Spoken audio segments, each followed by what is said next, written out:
Bonjour, voici aujourd'hui la deuxième vidéo d'algèbre linéaire, sous-espace engendré, famille de vecteurs. Alors, donc si E est un espace vectoriel et F un sous-espace vectoriel de E, alors bien entendu F lui-même est un espace vectoriel. Les lois internes et externes de F sont bien sûr celles de E. Alors, si E est un espace vectoriel et si X est un élément de E, X s'appelle un vecteur. Si U1, U2, etc., UN sont des vecteurs de E, U1, U2, etc., UN, ce n-uplet s'appelle une famille de vecteurs, une famille de n vecteurs. Si alpha 1, etc., alpha n sont des réels, qu'on appelle aussi des scalaires, alors alpha 1 U1 plus alpha 2 U2 plus etc. plus alpha n UN s'appelle une combinaison linéaire de U1, U2, etc. UN. Donc, exemple, 3U1 moins 5U2 est une combinaison linéaire de U1 et U2. Une combinaison linéaire d'un seul vecteur est un multiple de ce vecteur U et vaut alpha U pour alpha 1 réel. L'ensemble des combinaisons linéaires de U1, U2, etc. UN se note vect de U1, U2, etc. UN. C'est un sous-espace vectoriel de E appelé sous-espace vectoriel engendré par U1, U2, UN. Alors on remarque, c'est le plus petit sous-espace vectoriel contenant U1, U2, etc. UN. Alors, remarque, pour tout i de 1n, les ui appartiennent à vec de U1, UN. Deuxièmement, si V est une combinaison linéaire de U1, UN, alors V appartient à vect de U1, UN. Vect de U1, UN, c'est le plus petit sous-espace vectoriel contenant, comme nous l'avons dit, les vecteurs U1, U2, etc. et UN. Alors, intersection, union, somme de sous-espaces vectoriels. Soit E un espace vectoriel, F et G deux sous-espaces vectoriels de E. Alors, F inter G est un sous-espace vectoriel. Alors, 0, bien sûr, il appartient à F et il appartient à G, puisque ce sont des sous-espaces vectoriels. Donc, il appartient à F inter G. Si A appartient à F inter G et B appartient à F inter G et alpha 1 réel, alors A, bien entendu, puisqu'il appartient à F inter G, il appartient à F et à G. Et B aussi, il appartient à F et à G. Et alpha est un réel. Donc, puisque A et B sont dans F, alpha A plus B est dans F. Et puisque A et B sont dans G, alpha A plus B est dans G. Donc, alpha A plus B appartient à F et alpha A plus B appartient à G. Donc, alpha A plus B appartient à F inter G. Donc, F inter G est un sous-espace vectoriel. Pour l'union, si E est un espace vectoriel et F et G deux sous-espaces vectoriels de E, F union G n'est pas généralement un sous-espace vectoriel de E. Il le sera à la condition que F soit inclus dans G ou que G soit inclus dans F. Alors nous allons le montrer. Montrons que F union G est un sous-espace vectoriel si et seulement si F est inclus dans G ou G est inclus dans F. Bien entendu, si F est inclus dans G, F union G, c'est G, qui est un sous-espace vectoriel. Si G est inclus dans F, F union G, c'est F, qui est un sous-espace vectoriel. Donc, si F est inclus dans G, ou bien si G est inclus dans F, l'union est un sous-espace vectoriel. La réciproque, 1 implique 2. Supposons que F union G soit un sous-espace vectoriel de E. Montrons que, alors, soit f inclus dans G, soit G inclus dans F. Soit x un élément de F et y un élément de G. X, bien entendu, appartient à F union G, puisqu'il appartient à F et que F est contenu dans F union G. Et Y aussi appartient à F union G.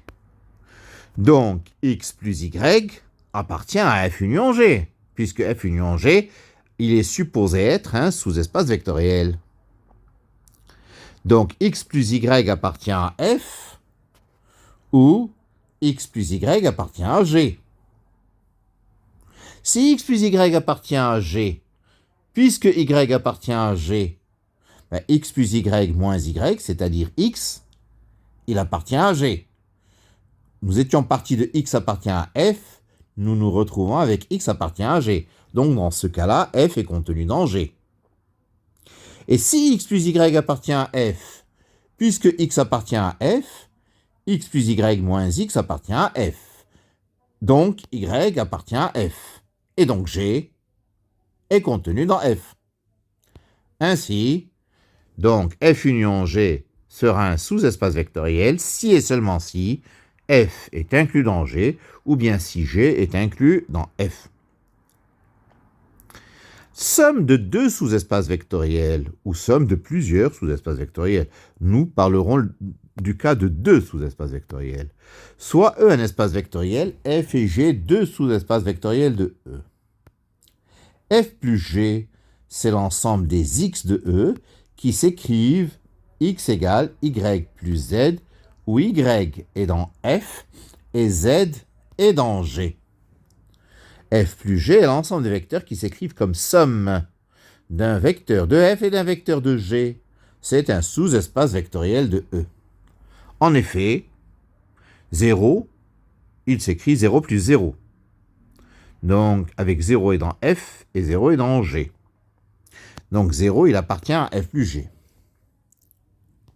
Si x égale y plus z pour un y dans F et un z dans G, et x', y' plus z' avec y dans F et z' dans G, et alpha un réel, alpha x plus x', c'est alpha y plus y' plus alpha z plus z'. Alpha y plus y' est dans F car F est un sous-espace vectoriel.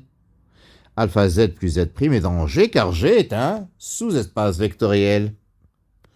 Donc, alpha x plus x' appartient à F plus G, et donc F plus G est un sous-espace vectoriel de E.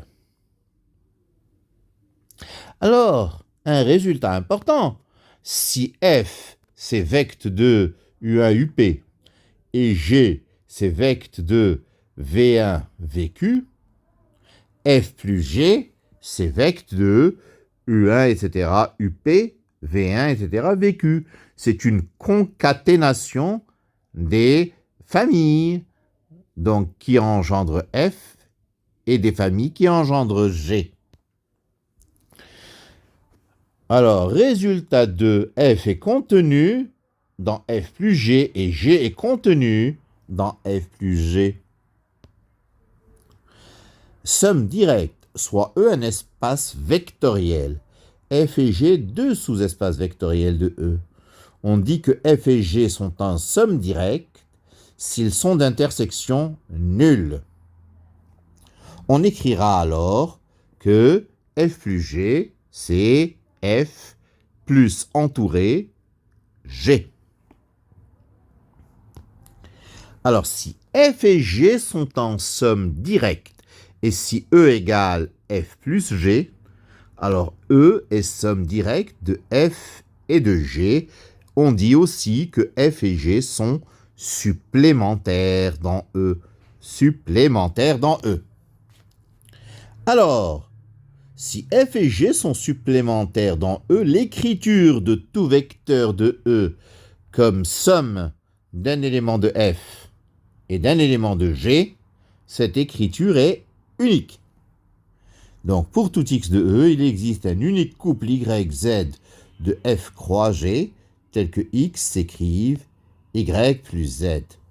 La décomposition de x sur F et G est unique. En effet, si x s'écrit Y plus Z et en même temps il s'écrit y' plus z' avec y et y' qui sont dans f et z' sont dans g, alors y égale y' et z égale z'. En effet, x il s'écrit y plus z, x égale y' plus z'. Ça veut dire que y plus z égale y' plus z'. Donc y moins y' égale z' moins z. Donc y moins y' appartient à f car y et y' sont dans f. Et y moins y' appartient à g car y moins y' c'est z' moins z et z' et z sont dans g. Donc y moins y' appartient à f inter g qui est nul, qui est réduit à 0. Donc y moins y' vaut 0. C'est-à-dire que y égale y', et si y égale y', bien entendu, z égale z'. Ainsi, si E égale f plus g, alors pour tout x de E, il existe un unique yz de f croix g, tel que x égale y plus z. Voilà pour cette deuxième vidéo d'algèbre.